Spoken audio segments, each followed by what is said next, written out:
President Trump may face a backlash from gun rights advocates. Mr. Trump spoke to conservatives at the Conservative Political Action Conference outside Washington Friday. The president said he would rather see trained teachers with guns instead of sheriff's deputies who had a chance to stop alleged Florida shooter Nicholas Cruz, but did not. I'd rather have somebody that loves their students and wants to protect their students than somebody standing outside that doesn't know anybody and doesn't know the students and, frankly, for whatever reason, decided not to go in, even though he heard lots of shots being fired inside.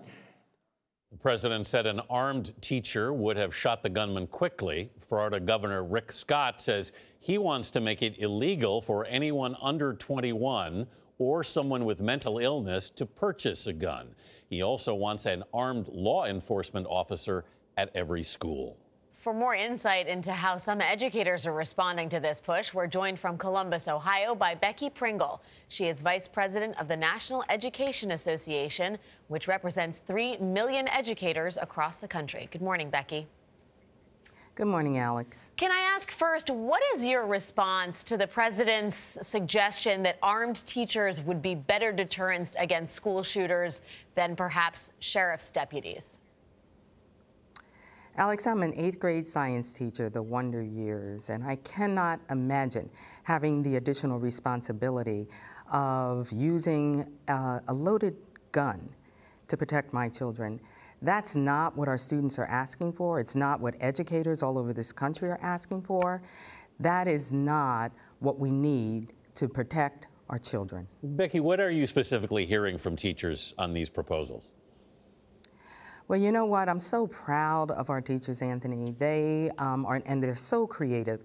What they have responded with is a movement.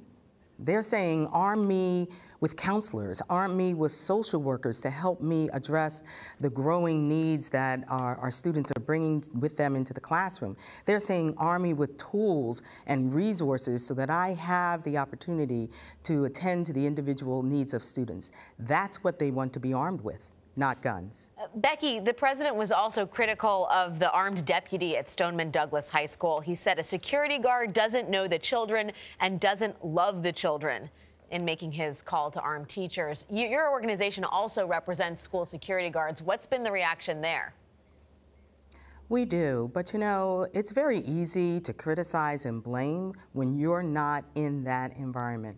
You know, I listened to a teacher from Parkland, Ashley Kurth, talk about guarding 65 students that day, and she was trying to imagine what it would be like with hundreds of students as they were that day running at her, and her having that additional responsibility to have a loaded weapon in her classroom. That's not what she's asking for. It's not what the students are asking for. They're asking for changes to our gun laws so that no one has the ability to have military-grade assault weapons that are designed for one purpose, to kill as many people as possible in a short period of time.